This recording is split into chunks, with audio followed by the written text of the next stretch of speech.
ಆಕಾಶವಾಣಿ ಪ್ರದೇಶ ಸಮಾಚಾರ ಓದುತ್ತಿರುವವರು ಸುಗುಣಾ ಸತೀಶ್.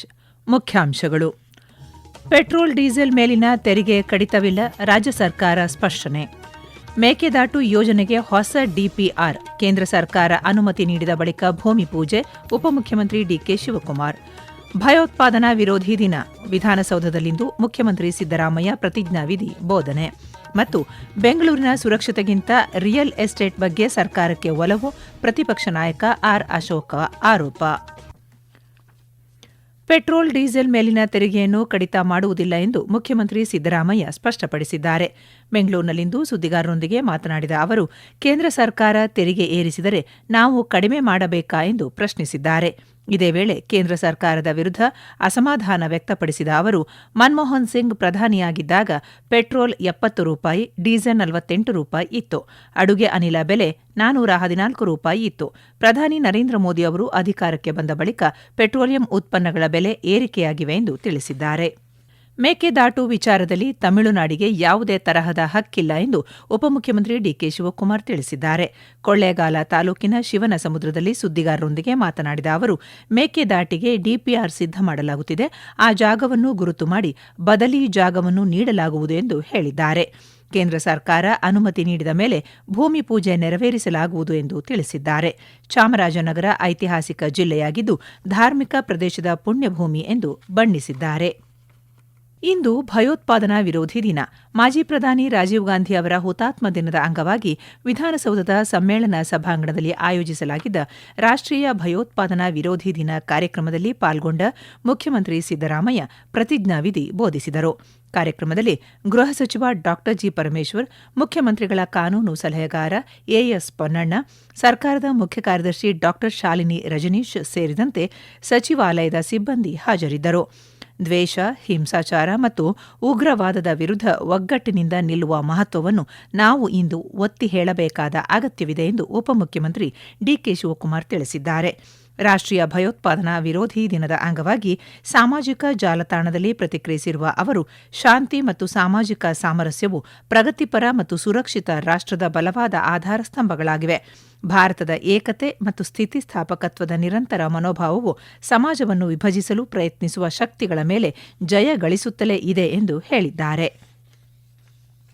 ಭಯೋತ್ಪಾದನಾ ವಿರೋಧಿ ದಿನದ ಅಂಗವಾಗಿ ಕೊಪ್ಪಳ ಜಿಲ್ಲಾಡಳಿತದ ವತಿಯಿಂದ ಪ್ರಮಾಣ ವಚನ ಸ್ವೀಕಾರ ಕಾರ್ಯಕ್ರಮ ನಡೆಯಿತು. ಜಿಲ್ಲಾಧಿಕಾರಿ ಡಾ ಸುರೇಶ್ ಬಿ ಇಟ್ನಾಳ ಪ್ರಮಾಣ ವಚನ ಬೋಧಿಸಿದರು. ಅಪರ ಜಿಲ್ಲಾಧಿಕಾರಿಗಳಾದ ಸಿದ್ದರಾಮೇಶ್ವರ, ಜಿಲ್ಲಾ ಖಜಾನಾಧಿಕಾರಿಗಳಾದ ಕೆ. ಸುರೇಶ್ ಸೇರಿದಂತೆ ವಿವಿಧ ಇಲಾಖೆಗಳ ಹಾಗೂ ಜಿಲ್ಲಾಧಿಕಾರಿಗಳ ಕಚೇರಿಯ ಅಧಿಕಾರಿಗಳು ಮತ್ತು ಸಿಬ್ಬಂದಿ ಇದೇ ಸಂದರ್ಭದಲ್ಲಿ ಉಪಸ್ಥಿತರಿದ್ದರು. ನೀಟ್ ಪರೀಕ್ಷೆಯಲ್ಲಿನ ಅಕ್ರಮಗಳನ್ನು ಖಂಡಿಸಿ ಯುವ ಕಾಂಗ್ರೆಸ್ ಬೆಂಗಳೂರಿನ ಫ್ರೀಡಂ ಪಾರ್ಕ್ನಲ್ಲಿ ಪ್ರತಿಭಟನೆ ನಡೆಸಿತು. ದೇಶಾದ್ಯಂತ ನೀಟ್ ಪರೀಕ್ಷೆ ಪ್ರಶ್ನೆ ಪತ್ರಿಕೆ ಸೋರಿಕೆ, ಅಕ್ರಮಗಳು ಮತ್ತು ಹಗರಣಗಳ ಹಿನ್ನೆಲೆಯಲ್ಲಿ ಪ್ರತಿಭಟನೆ ಹಮ್ಮಿಕೊಳ್ಳಲಾಗಿತ್ತು. ನೀಟ್ ಪರೀಕ್ಷೆಗಳನ್ನು ರದ್ದುಗೊಳಿಸುವಂತೆ ಹಾಗೂ ತಪ್ಪಿತಸ್ಥರ ವಿರುದ್ಧ ಕಠಿಣ ಕ್ರಮ ಕೈಗೊಳ್ಳುವಂತೆ ಪ್ರತಿಭಟನಾಕಾರರು ಒತ್ತಾಯಿಸಿದರು. ಪ್ರತಿಭಟನೆಯಲ್ಲಿ ಭಾಗಿಯಾದ ಮುಖ್ಯಮಂತ್ರಿ ಸಿದ್ದರಾಮಯ್ಯ ಕೇಂದ್ರ ಸರ್ಕಾರದ ವಿರುದ್ಧ ಅಸಮಾಧಾನ ವ್ಯಕ್ತಪಡಿಸಿದರು. ಯುವ ಕಾಂಗ್ರೆಸ್ ರಾಜಭವನ ಚಲೋ ಹಮ್ಮಿಕೊಂಡಿದ್ದು ಬಿಗಿ ಭದ್ರತೆ ಏರ್ಪಡಿಸಲಾಗಿದೆ. ರಾಜ್ಯದ ಪ್ರತಿಯೊಂದು ಇಲಾಖೆಯಲ್ಲೂ ಭ್ರಷ್ಟಾಚಾರ ಹೆಚ್ಚಾಗಿದ್ದು, ಕರ್ನಾಟಕ ಭ್ರಷ್ಟಾಚಾರದ ಪಟ್ಟಿಯಲ್ಲಿ 5ನೇ ಸ್ಥಾನ ಪಡೆದಿದೆ. ಈ ಪಿಡುಗನ್ನು ತಡೆಯದೆ ಹೋದಲ್ಲಿ ಭವಿಷ್ಯದಲ್ಲಿ ಭೀಕರ ಅಪಾಯ ಕಟ್ಟಿಟ್ಟ ಬುತ್ತಿ ಎಂದು ಉಪಲೋಕಾಯುಕ್ತ ನ್ಯಾಯಮೂರ್ತಿ ಬಿ. ವೀರಪ್ಪ ಎಚ್ಚರಿಕೆ ನೀಡಿದ್ದಾರೆ. ಮಳವಳ್ಳಿ ತಾಲೂಕಿನಲ್ಲಿ ಬಾಕಿ ಇರುವ ಪ್ರಕರಣಗಳ ವಿಚಾರಣೆ ಮತ್ತು ವಿಲೇವಾರಿ ಕಾರ್ಯಕ್ರಮದ ಅಧ್ಯಕ್ಷತೆ ವಹಿಸಿ ಮಾತನಾಡಿದ ಅವರು, ಜಿಲ್ಲೆಯಲ್ಲಿ ಪೂರ್ಣ ಪ್ರಮಾಣದ ಪ್ರಕರಣಗಳನ್ನು ಅಧಿಕಾರಿಗಳು ವಿಲೇವಾರಿ ಮಾಡಲು ಸಾಧ್ಯವಾಗಿಲ್ಲ ಎಂದು ಅಸಮಾಧಾನ ವ್ಯಕ್ತಪಡಿಸಿದ್ದಾರೆ. ಅಂಬೇಡ್ಕರ್ ಅವರು ದೇಶಕ್ಕೆ ಬಲಿಷ್ಠವಾದ ಸಂವಿಧಾನವನ್ನು ನೀಡಿದ್ದು, ಎಲ್ಲ ಅಧಿಕಾರಿಗಳು ಸಂವಿಧಾನಬದ್ಧವಾಗಿ ಕಾರ್ಯನಿರ್ವಹಿಸಬೇಕು ಎಂದು ಸಲಹೆ ನೀಡಿದ್ದಾರೆ. ಪ್ರದೇಶ ಸಮಾಚಾರ ಕೇಳುತ್ತಿದ್ದೀರಿ.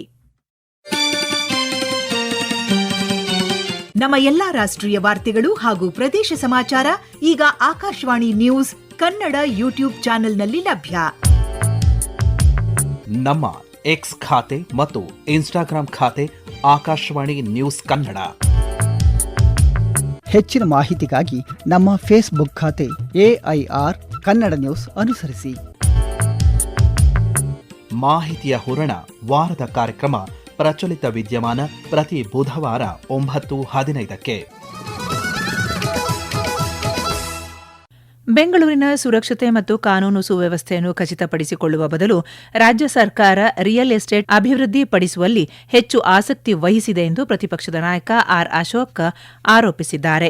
ಬೆಂಗಳೂರಿನಲ್ಲಿಂದು ಸುದ್ದಿಗಾರರೊಂದಿಗೆ ಮಾತನಾಡಿದ ಅವರು, ಸರ್ಕಾರ ಬೆಂಗಳೂರಿನ ಸುತ್ತಮುತ್ತಲಿನ ಪ್ರದೇಶಗಳನ್ನು ಅಭಿವೃದ್ಧಿಪಡಿಸುವಲ್ಲಿ ತೋರಿಸಿರುವ ಆಸಕ್ತಿಯನ್ನು ಸಾರ್ವಜನಿಕ ಸುರಕ್ಷತೆಗೆ ತೋರಿಸಿದ್ದರೆ ಬೆಂಗಳೂರು ಅಪರಾಧಗಳ ನಗರವಾಗುತ್ತಿರಲಿಲ್ಲ ಎಂದು ಅಭಿಪ್ರಾಯಪಟ್ಟಿದ್ದಾರೆ. ಬೆಂಗಳೂರಿನಲ್ಲಿ ಹಿರಿಯ ನಾಗರಿಕರು ಸುರಕ್ಷಿತವಾಗಿಲ್ಲ, ಬಾಲಾಪರಾಧ ಪ್ರಕರಣಗಳ ಸಂಖ್ಯೆಯೂ ಹೆಚ್ಚಾಗಿದೆ ಎಂದು ಕಳವಳ ವ್ಯಕ್ತಪಡಿಸಿದ್ದಾರೆ. ಈ ಸರ್ಕಾರ ಅಧಿಕಾರದಲ್ಲಿ ಮುಂದುವರಿಯುವ ನೈತಿಕ ಹಕ್ಕನ್ನು ಕಳೆದುಕೊಂಡಿದೆ ಎಂದು ದೂರಿದ್ದಾರೆ. ದ್ವಿತೀಯ ಪಿಯುಸಿ ಪರೀಕ್ಷೆ 2ರ ಫಲಿತಾಂಶವನ್ನು ಶಾಲಾ ಪರೀಕ್ಷಾ ಮತ್ತು ಮೌಲ್ಯ ನಿರ್ಣಯ ಮಂಡಳಿ ಇಂದು ಪ್ರಕಟಿಸಿದೆ. ವಿದ್ಯಾರ್ಥಿಗಳು ಫಲಿತಾಂಶವನ್ನು KARResults.nic.in ಅಥವಾ ಕರ್ನಾಟಕ ಒನ್ ಅಪ್ಲಿಕೇಶನ್ ಮೂಲಕ ಪರಿಶೀಲಿಸಬಹುದಾಗಿದೆ. ಕೆಲಸದ ಸ್ಥಳದಲ್ಲಿ ಮಹಿಳೆಯರ ಮೇಲಿನ ಲೈಂಗಿಕ ಕಿರುಕುಳ ತಡೆ ಕಾಯ್ದೆ 2013 ಕಟ್ಟುನಿಟ್ಟಾಗಿ ಅನುಷ್ಠಾನಗೊಳಿಸಲು ಜಿಲ್ಲೆಯ ಎಲ್ಲ ಸರ್ಕಾರಿ ಮತ್ತು ಖಾಸಗಿ ಸಂಸ್ಥೆಗಳು ಆಂತರಿಕ ದೂರು ನಿವಾರಣಾ ಸಮಿತಿಗಳನ್ನು ಕಡ್ಡಾಯವಾಗಿ ರಚಿಸಬೇಕು ಎಂದು ಬಳ್ಳಾರಿಯ ಮಹಿಳಾ ಮತ್ತು ಮಕ್ಕಳ ಅಭಿವೃದ್ಧಿ ಇಲಾಖೆಯ ಉಪನಿರ್ದೇಶಕ ರಾಮಕೃಷ್ಣ ನಾಯಕ್ ತಿಳಿಸಿದ್ದಾರೆ. ಸಮಿತಿಗಳಲ್ಲಿ ದಾಖಲಾಗಿರುವ ಪ್ರಕರಣಗಳನ್ನು ಶೀಘ್ರವಾಗಿ ಇತ್ಯರ್ಥಪಡಿಸಬೇಕು ಎಂದು ಸೂಚನೆ ನೀಡಿದ್ದಾರೆ.